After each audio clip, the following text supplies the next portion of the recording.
Companies अच्छा result post करने के बाद भी उनके शेयर प्राइस में फॉल देखने को मिल रहा है। एंड थोड़ा बहुत फॉल नहीं, थोड़ा ज़्यादा ही फॉल देखने को मिल रहा है। ऐसा क्यों हो रहा है एंड ये सिचुएशन कब तक कंटिन्यू रहेगा, ये एक बहुत ही इम्पॉर्टेंट क्वेश्चन हो जाता है।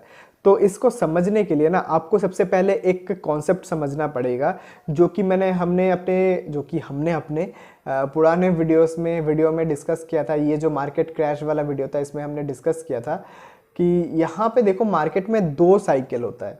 एक होता है बड़ा साइकिल, एक होता है यहाँ पे इस बड़े साइकिल के अंदर मल्टीपल छोटे छोटे साइकिल, राइट। तो यहाँ पे थोड़े टाइम पहले क्या हुआ था, थोड़े टाइम पहले हम इस साइकिल का जो पीक है, इस पीक में पहुँच गए थे। एंड अभी क्या हो रहा है, हम अभी यहाँ पे नीचे आ रहे हैं। एंड जब हम ये जो साइकिल है इसके बॉटम पे पहुँच जाएंगे, देन फिर से क्या होगा, रिवर्सल स्टार्ट हो जाएगा। धीरे धीरे ये जो पुराना हाई है इसको क्रॉस करके और ऊपर जाएगा, फिर एक पीक बनाएगा, फिर नीचे आएगा, राइट।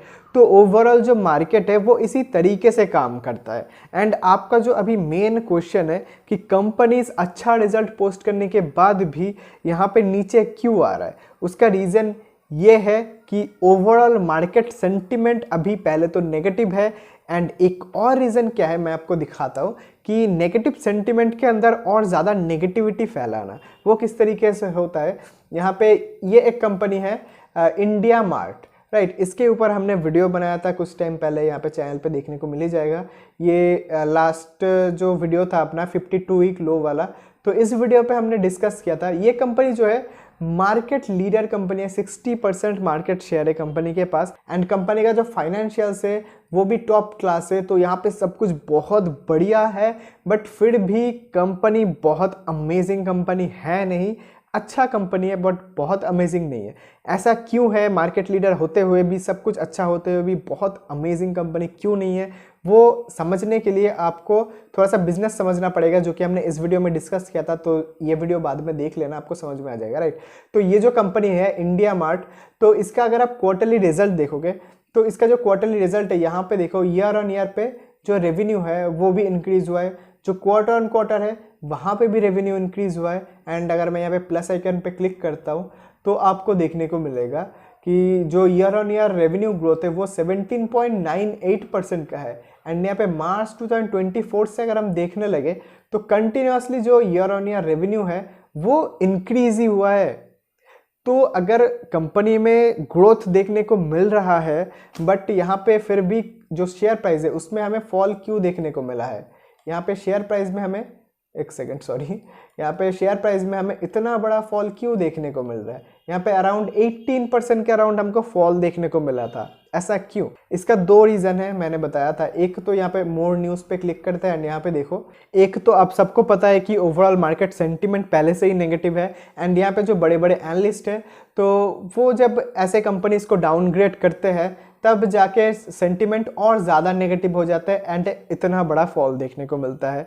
एंड एक्चुअली में क्या है, एक्चुअली में ये सभी चीज़ें अपॉर्चुनिटी होता है। बिकॉज जब एक अच्छा कंपनी सस्ते वैल्यूएशन पे आता है तब आपको उसको एक्यूमुलेट करना होता है। इससे क्या होता है, इससे आपका जो डाउनसाइड रिस्क होता है ना वो बहुत कम हो जाता है। मिनिमाइज करना होता है अपने डाउनसाइड रिस्क को। बिकॉज एक कंपनी का शेयर कितना ही नीचे जाएगा, नियर अबाउट जीरो आ सकता है, बट अपसाइड पोटेंशियल उसका इन्फिनिट रहता है। तो उस हिसाब से अगर आप देखने लगो कि आपको अगर कोई अच्छा कंपनी सस्ते में मिल रहा है, कम प्राइस पे मिल रहा है, तो आपका जो डाउनसाइड रिस्क है वो ऑलरेडी मिनिमाइज हो चुका है। एंड यहाँ पे साथ में और भी बहुत सारे क्वेश्चन आ सकते हैं आपके माइंड में, बिकॉज जो करंट मार्केट सिचुएशन है वही कुछ ऐसा है कि क्वेश्चन लोगों के माइंड में ज़रूर आएगा कि जो टॉप कंपनीज है उनका रेवेन्यू बहुत ज़्यादा ग्रो क्यों नहीं कर रहा।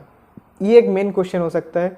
तो देखो, पहले तो एफएमसीजी का मैं बताऊंगा नहीं फिलहाल के लिए, बिकॉज वो मैं किसी और वीडियो में बताऊंगा कि एफएमसीजी में बढ़िया ग्रोथ, हम बहुत बढ़िया ग्रोथ क्यों नहीं एक्सपेक्ट कर सकते, वो हम किसी और वीडियो में डिस्कस करेंगे। बट एक और जो इम्पॉर्टेंट चीज़ है कि जो top class market leading companies है उनमें बढ़िया ग्रोथ क्यों नहीं देखने को मिल रहा है, वो समझने के लिए आपको थोड़ा सा देखो इकोनॉमिक्स समझना पड़ेगा। एंड अगर आप इकोनॉमिक्स समझते भी हो तब भी आपको क्लियर कट आंसर तो नहीं मिलने वाला, बिकॉज हमारा जो इकोनॉमी है वो ग्रो कर रहा है बहुत ज़्यादा एंड अपने जो कंपनीज है वो कुछ खास ग्रो कर नहीं रहा। अब कौन सा सेगमेंट ज़्यादा ग्रो कर रहा है, किस वजह से जो इकोनॉमिक ग्रोथ है इतना ज़्यादा दिख रहा है, वो तो पता नहीं। हो सकता है कि जो अपना प्रीमियम सेगमेंट है वो ज़्यादा ग्रो हो रहा है, ऐसा भी हो सकता है बिकॉज रिटेल लोगों के पास तो सब्जी खरीदने के पैसे नहीं है। ये तो आप सबको समझ में आ ही रहा है कि सब्जियों का दाम कितना ज़्यादा है, इन्फ्लेशन कितना ज़्यादा है, फूड इन्फ्लेशन। एंड अगर इन्फ्लेशन इतना ज़्यादा है तो उस केस में जो इंटरेस्ट रेट है वो भी कट नहीं हो रहा।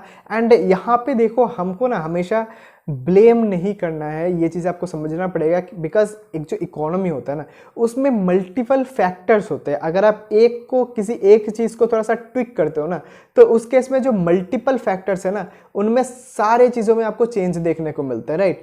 तो हम एज ए नॉर्मल इंडिविजुअल हम इकोनॉमिक्स को समझ सकते हैं एंड समझ के अपने हिसाब से उसको काम पे लगा सकते हैं, बट एक पूरे के पूरे कंट्री के हिसाब से क्या चीज़ अच्छा रहेगा वो हम सब नहीं बता सकते, अदरवाइज हम तो खुद ही इकोनॉमिस्ट बन जाते, राइट। एंड यही चीज़ आपको समझना पड़ेगा कि यहाँ पे बहुत सारे फैक्टर्स होते हैं, बट एक फैक्टर जो कि आपके सामने भी कॉमन है, मेरे सामने भी कॉमन है, विच इज़ जो फूड इन्फ्लेशन है, उसको फिक्स किया जा सकता है किस तरीके से। जो सप्लाई साइड सीन है उसको अगर थोड़ा सा स्मूथ बनाया जा सकता है, जो सप्लाई है फूड का तो उसको अगर थोड़ा सा स्मूथ बनाया जा सकता है, जो टैरिफ वगैरह है उसको थोड़ा सा एडजस्ट किया जा सकता है, तो उस केस में अपना जो फूड इन्फ्लेशन है वो थोड़ा सा कंट्रोल में लाया जा सकता है। ये हम सबको नॉर्मल ऑब्जर्वेशन से समझ में आता है। एंड यही जो फूड इन्फ्लेशन है इसकी वजह से ही मोस्ट प्रोबेबली जो इंटरेस्ट रेट कट है वो हमको इंस्टेंट देखने को नहीं मिल रहा है, बिकॉज अगर हम यहाँ पे जो इंटरेस्ट रेट कट है वो हो जाता है तो उस केस में क्या होगा, लोगों के हाथ में पैसा आएगा। पैसा आएगा क्या,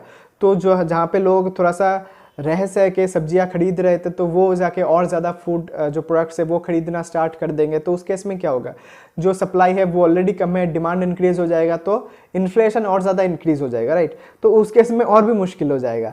तो अभी जो मेन प्रॉब्लम है वो सप्लाई साइड में है। सप्लाई साइड से अगर चीज़ों को ठीक किया जाता है तो उस केस में चीज़ें इंप्रूव हो सकता है। बट अभी फ़िलहाल के लिए एक चीज़ मैं आपको दिखाता हूँ कि यहाँ पे जो USD INR है वो अराउंड पीक पे पहुँच चुका है।